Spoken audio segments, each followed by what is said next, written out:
வணக்கம் நண்பர்களே. இந்த பதிவு சிறிய வரிகளில் பெரிய வாழ்க்கை உண்மைகள் என்ற தொடரின் ஒரு பகுதி.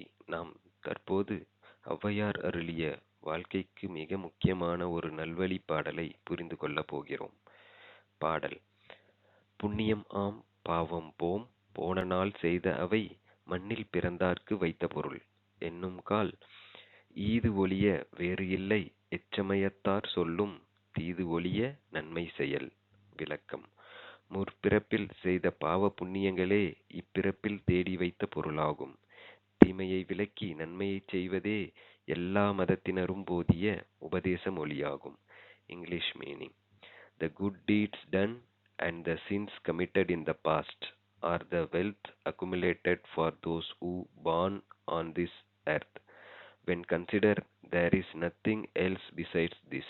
The teaching of all religions is to avoid evil and do good. மீண்டும் ஒரு நல்ல பதிவில் சந்திப்போம். நன்றி. வாழ்க தமிழ், வளர்க மனிதநேயம்.